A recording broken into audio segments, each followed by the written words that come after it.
बिस्मिल्लाहिर्रहमानिर्रहीम। नाजरीन, आज की इस वीडियो में मैं आप दोस्तों को बताऊंगा कि फल फटते हैं क्या करें।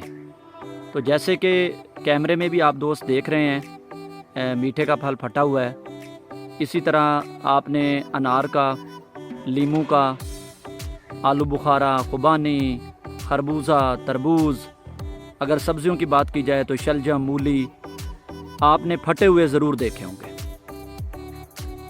तो नाज़रीन, इन फलों के फटने से इनकी क्वालिटी ख़राब होती है। एक तो मार्केट में रेट पूरा नहीं मिलता, और अगर हम इसी जैसे कैमरे में हम देख रहे हैं, अगर हम मीठे की बात करें या आम की बात करें तो ये फल तो वैसे ही पकने से पहले गिर जाने हैं, पैदावार में शामिल नहीं होने और पैदावार का नुकसान होना है। तो नाज़रीन, फल फटते कब हैं? तो नाज़रीन, फल कब फटते हैं? किसी भी फल की बढ़ोतरी को 3 मरहलों में तकसीम किया जा सकता है। पहला बढ़ोतरी का इब्तदाई मरहला, दूसरा दरमियानी मरहला और तीसरा आखिरी मरहला जब फल का रंग बदलने लगे। देखा यह गया है कि अमूमन फल अपनी बढ़ोतरी के इब्तदाई मराहल में नहीं फटते, दरमियानी और आखिरी मरहले में ही फटते हैं। जैसे कि आप इस वीडियो में देख रहे हैं कि मीठा जो है ये अपना दरमियानी मरहला मुकम्मल कर चुका है और आखिरी मरहले में दाखिल हो रहा है। तो इस आखिरी मरहले में अब ये फटे हुए नज़र आ रहे हैं। क्यों फटते हैं? फल फटने की 5 अमूमी वजूहात हैं, जिनमें से पहली वजह जो है वो वैरायटी है। जैसे कि मीठे के फल का छिलका पतला है, देखें ना, ये छिलका पतला है, तो छिलका पतला होने से ये फट सकता है, ठीक है। इसी तरह अंगूर की वो वैरायटियाँ जल्दी फटती हैं जिनका छिलका पतला है। खरबूजा और तरबूज की वो वैरायटियाँ जल्दी फटती हैं जिनका छिलका पतला है या जिनकी जिल्द पतली है। तो इसकी एक वजह वैरायटी है, ठीक है। तो नाजरीन, इसकी दूसरी वजह बीमारियां हैं। आम के फल एंथ्राकनोज, जिसे हम मुंह सड़ी कहते हैं, मुंह सड़ी बीमारी की वजह से फट जाते हैं। बीमारी के धब्बे उन फटे हुए फलों पर बाखूबी देखे जा सकते हैं। अनार के फल ब्लाइट बीमारी से फट सकते हैं, उस बीमारी के काले धब्बे उन फटे हुए अनार के फलों पर देखे जा सकते हैं। और जिस तरह आप कैमरे में देख रहे हैं, मीठे के फल की बात करें तो इसके ऊपर कैंकर आप दोस्तों को नज़र आ रही है। तो कैंकर की शिद्दत ज़्यादा होने से मीठे का फल फटेगा। तो दूसरी वजह इसकी बीमारियां हैं। जैसा कि आप अगर इन फलों को देखें तो ये कैंकर का बहुत ज़्यादा हमला हुआ है इन पे और ये फट गए हैं। तो दूसरी वजह आप कह सकते हैं कि बीमारियां हैं।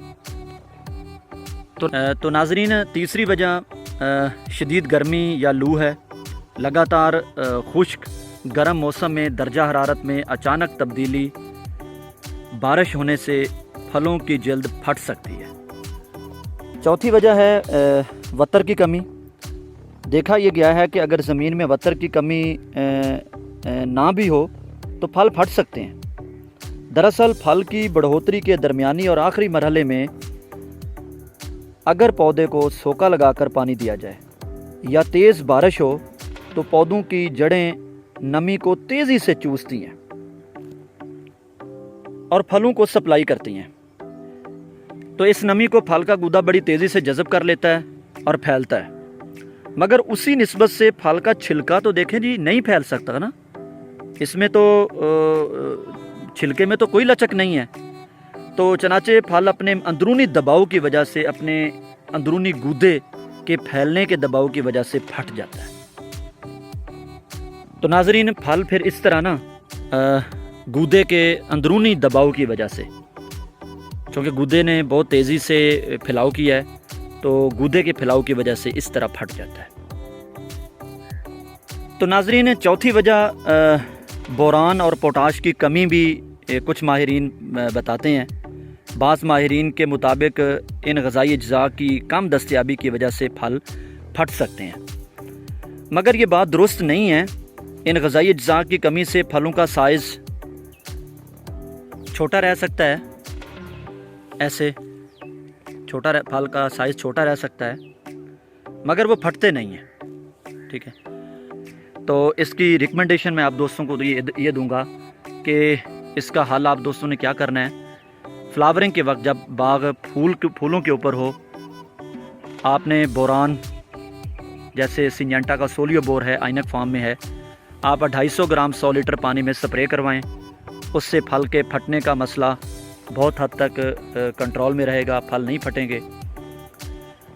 अगर उसके बाद भी आप दोस्तों को मसला नज़र आए तो आप दोस्तों ने दोबारा बोरान, जैसे मैंने आपको पहले बताया, सोलियोबोर, ये 100% सालुबल है, 20% इसके अंदर बोरान है, 250 ग्राम।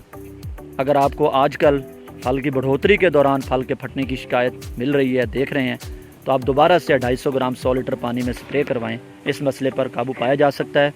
और जैसे कि ये मीठे का फल फट रहा है, तो इस मीठे के फल के फटने से सोलियोबोर 250 ग्राम, जिसके अंदर बोरान 20% है, इसका स्प्रे करवाने से इस मरहले में इस मसले को रोका जा सकता है। बहुत शुक्रिया, थैंक यू, अल्लाह हाफ़िज़।